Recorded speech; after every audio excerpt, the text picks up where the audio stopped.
Bonjour, nous voilà rendus à la 7e leçon du cours Pas à Pas, du cours de tricot que vous allez toutes retrouver dans une playlist, plusieurs vidéos, point par point. Vous allez en peu de temps apprendre ce que des gens ont pris une vie à comprendre parce que vous allez apprendre de la bonne façon. Euh, c'est très facile, cette technique, je l'ai développée il y a plusieurs années et il y a beaucoup de gens qui ont déjà testé cette technique et ont été très heureux de l'apprendre. Alors, pour vous, c'est gratuit et c'est sur YouTube. Il faut seulement s'abonner à ma chaîne. Comme ça, vous me dites merci et comme ça, bien, vous allez pouvoir recevoir chaque sortie de chacun des vidéos à chaque fois qu'il sort. Vous allez le recevoir par courriel. Abonnez-vous sur ma chaîne, dites-le à vos amis, comme ça je vais pouvoir en faire encore plus et vous allez encore avoir plus de connaissances de tricot. Et en passant, j'ai enseigné le tricot depuis des lunes et je maîtrise autant le tricot que le crochet. Alors sur ma chaîne aussi, vous allez retrouver aussi tout le cours gratuit de crochet dans la même façon de travailler du point A au point Z. Donc, c'est très important pour le crochet aussi d'apprendre de la bonne façon pour être libre de choisir ce qu'on veut faire. Alors, nous, on est rendu aux côtes. Dans la dernière vidéo, je vous ai montré à construire vos côtes, comment les construire. Maintenant, on va apprendre une dernière petite chose pour les côtes. Comment les nommer. Parce que il y a vraiment une façon de les nommer par rapport aux multiples et tout et tout. Donc, lorsqu'on fait des côtes 1-1, OK? On dit que c'est un multiple de 2. 1 plus 1, ça donne 2. Le multiple est relatif au nombre de mailles que ça prend pour la répétition. Chaque fois que vous allez lire un patron, vous allez voir des séquences entre des astérix. Votre multiple se retrouve toujours entre cet astérix. OK? C'est vraiment important. Si ici, j'ai pas le nombre de mailles qu'il y a dans mon multiple, le patron est à corriger. Il est pas bon. Il y a quelque chose qui fonctionne pas. Alors, vu que je fais des côtes une endroit, une envers, donc j'ai une endroit, une envers. Des côtes 2-2. Deux endroits, deux envers. C'est logique. OK? Mais, qu'est-ce qui arrive lorsque j'ai 2-3?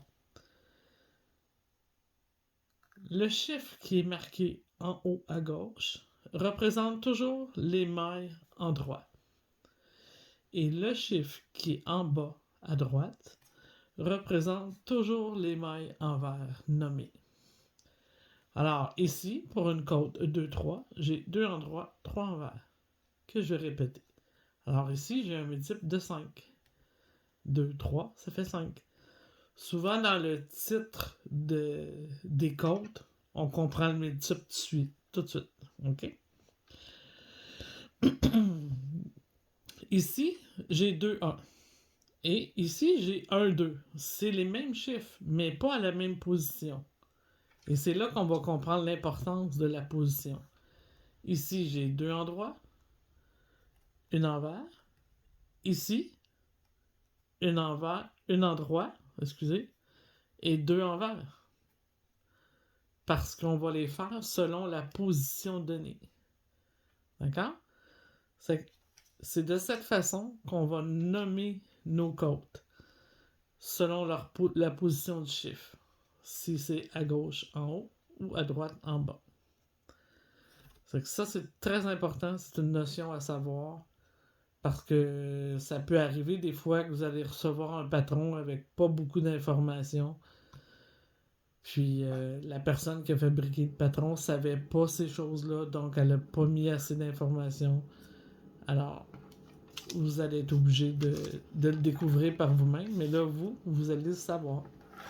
C'est quelque chose, des fois, que vous pouvez aussi vérifier là, dans vos amis tricoteurs s'ils sont au courant de ces choses-là. Et pour les côtes, il faut apprendre aussi à les coudre. OK? Alors, pour coudre nos côtes, on va débuter par la côte 2-2, très important. D'accord? J'avais fait un petit test, je vais le défaire. Pour la côte 2-2, on va juste pivoter un petit peu là, pour avoir un petit angle. OK. Alors, on va enfiler notre laine au bas qu'on a laissé en attente là, au départ. La longueur de 4 fois la longueur de mon 10 cm.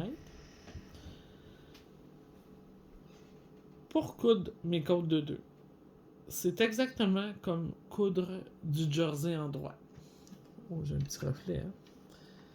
C'est une petite journée sombre aujourd'hui, donc c'est pas facile pour les reflets dans la vidéo. Alors, ici j'ai 2 mailles en droit et ici aussi j'ai 2 mailles en droit. Alors, c'est exactement comme du jersey. Comme la couture de jersey en droit que j'ai appris à coudre après une maille. Puisque je veux reconstruire mes côtes 2-2, alors il faut que je fasse disparaître derrière une maille complète pour avoir seulement une maille devant qui va venir se coller à l'autre de l'autre côté. Alors ma position de mes carrés est bonne. Je couds toujours côte à côte sur l'endroit du travail, bien important. Alors ici, je vais venir chercher ma première maille. Et là, ça va être important de jouer dans notre maille pour venir chercher la bonne. Ici, juste ici.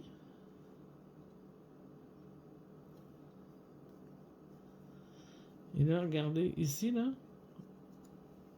j'ai un petit barreau, là, sur ma maille, OK? Ça, on le voit comme il faut, là. Juste au-dessus de mon aiguille, il y a un petit barreau. Et ça va être le premier point tantôt que je vais prendre pour ma couture. C'est important de bien identifier ma première maille. Ici, je m'en sers pour le montage. Maintenant, je vais venir de l'autre côté, sur le carré de droite. OK, je vais essayer de mettre le plus possible à la lumière. Je vais coudre après la première maille, donc je vais aller dans la première vague complète que je vois. Après le nœud. Ici, j'ai le nœud. Donc, la première vague est ici. Et ça s'enligne bien entre les deux mailles. C'est parfait. Alors, je vous avais bien identifié le premier endroit qu'on va venir chercher, ici. Le petit barreau. Moi, j'appelle ça une échelle. Là. Entre les deux mailles, vous avez tout plein de petits barreaux. Des petits barreaux d'échelle. Hein? Ça me fait une petite échelle. Je dois suivre cette ligne-là rigoureusement. OK?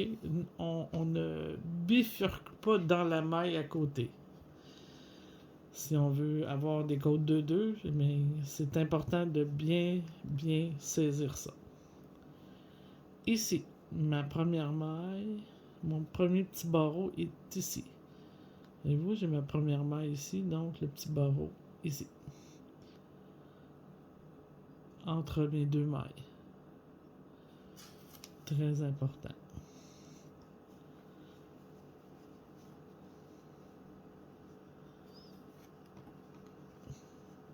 J'essaie de ne pas trop me déplacer, mais quand même.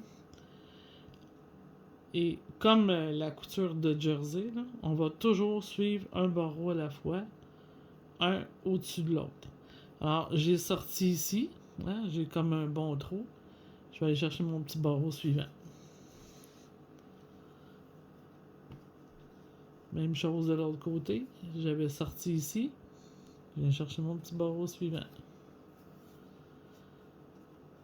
Donc, si vous avez bien pratiqué la couture du jersey en droit, après une maille, ben, ça va être facile pour vous de faire celle-là. Là.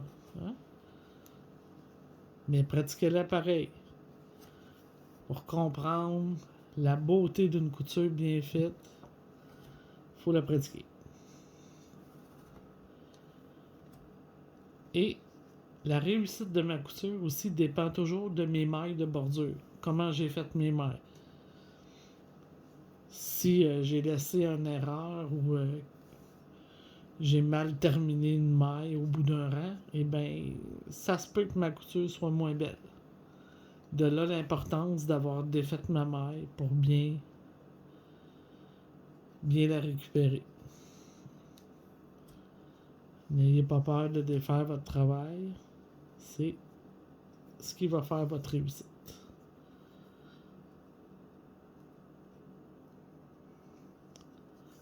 Donc, on a saisi ce qu'il faut faire. Hein? Regardez si c'est beau. Hein? On voit même pas qu'il y a une couture. C'est genre parfait. C'est sûr que c'est moins délicat parce que j'ai une grosse fibre. Là. Si vous avez une plus petite fibre, ben, ça va être plus délicat, là, mieux. Comment qu'on dirait. Plus joli. Hein? Qu'une grosse fibre. Les grosses fibres, ça fait toujours plus rough, hein? Plus. Moins délicat.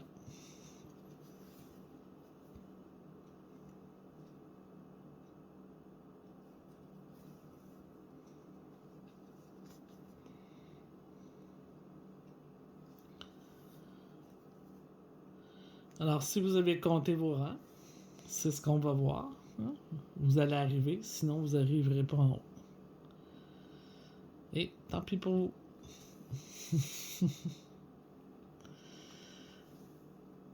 Très important.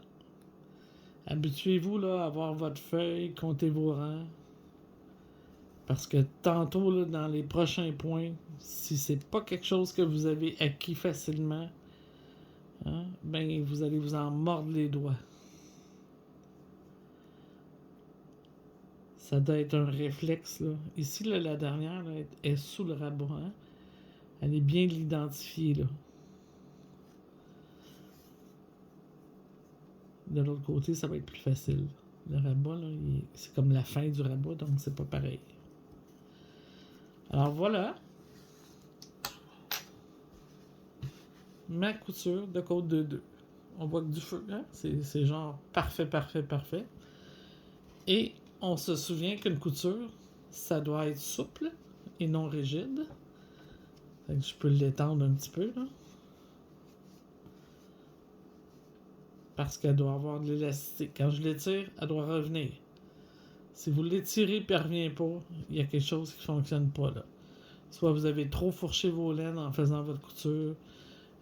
Il y a toutes sortes de raisons, là, mais c'est très important. Si je suis capable de l'étirer puis elle revient à sa place, j'ai fait ma couture parfaitement. T'sais? Alors, c'est simple comme ça pour la couture de la côte 2-2. Maintenant, pour la côte 1-1,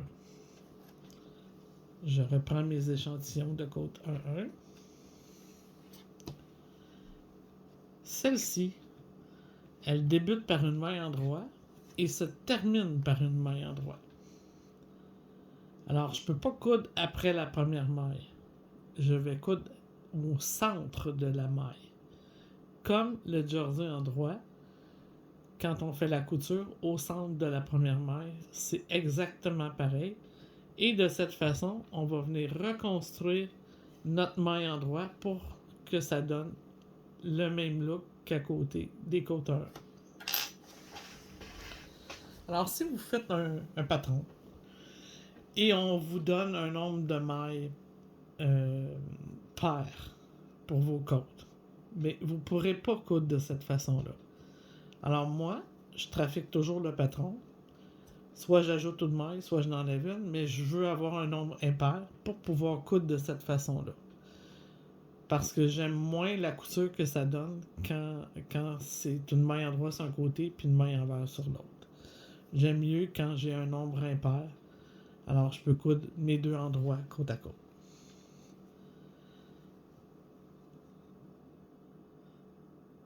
Ici, je viens chercher ma bordure, comme tantôt.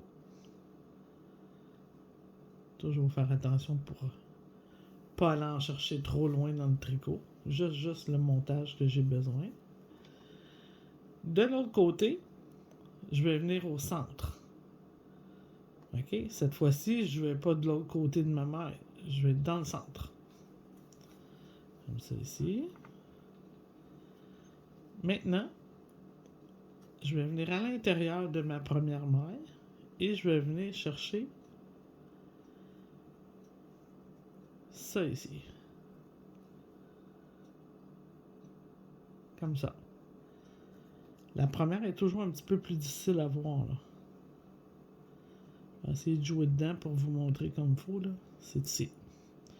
Alors, si vous prenez le côté droit des deux mailles qui suivent le montage, hein, d'accord? Ici, là, j'ai fait ma couture ici. Donc, c'est la même maille que mon fil de couture a touché. Je viens chercher le côté droit et je remonte dans la suivante. Comme ça. De l'autre côté, exactement pareil. Je vais venir chercher ça ici. Voyez-vous, ça fait comme deux fils, là. Hein?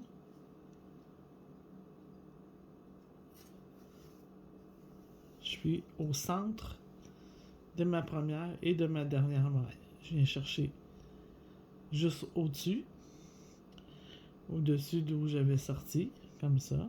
Je viens la chercher.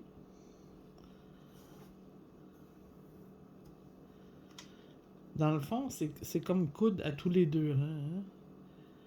Parce que ça fait un genre de lisière, là, ce petit nœud-là ici, là. Alors, je rentre exactement là, je ressors là.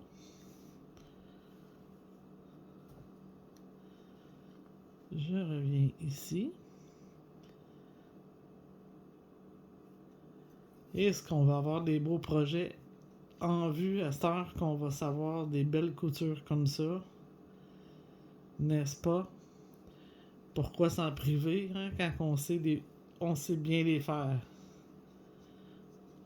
Et je suis en train de reconstruire ma maille comme à côté.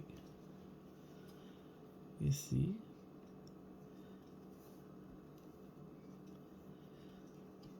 Parce qu'une belle couture donne une belle structure à mon projet. Très important. Un tricot sans couture, c'est sûr qu'il va être porté à plus se déformer à l'ongle. Hein? Surtout s'il n'a pas été tricoté sur une tension recommandée par le fournisseur. Là. C'est vraiment sûr à 100% qu'il va finir par se détendre puis, et s'étendre. Se détendre et s'étendre.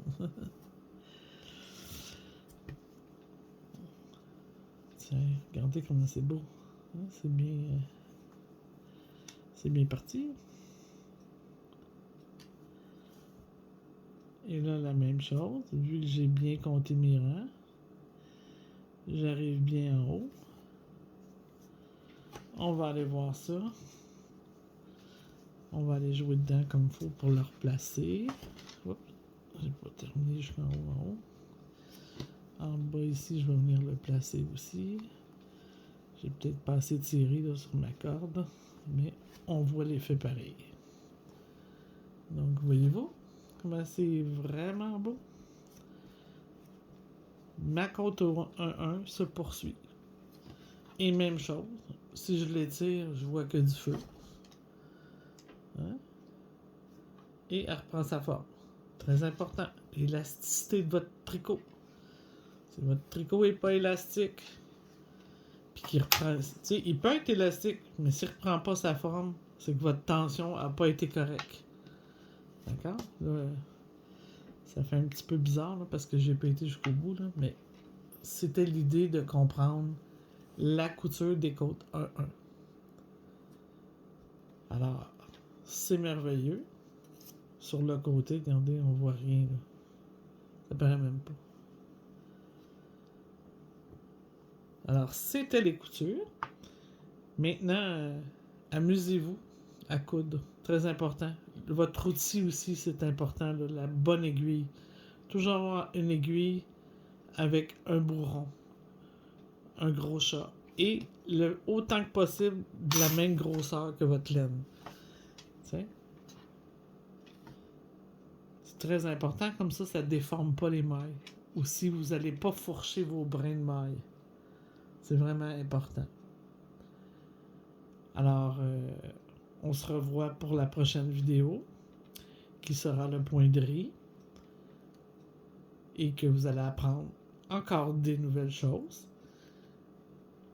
Et si ça vous intéresse, comme je dis toujours, abonnez-vous à ma chaîne, comme ça vous allez recevoir en premier, à la sortie des vidéos, par courriel, la notification comme quoi il y a une nouvelle vidéo de ma chaîne qui est sortie. Et dans le futur, il va en avoir plein, parce que maintenant, je me consacre à faire autant que possible les notions de tricot par vidéo, comme celle au crochet aussi, si jamais vous êtes intéressé par le crochet. Alors, bon tricot, et à bientôt!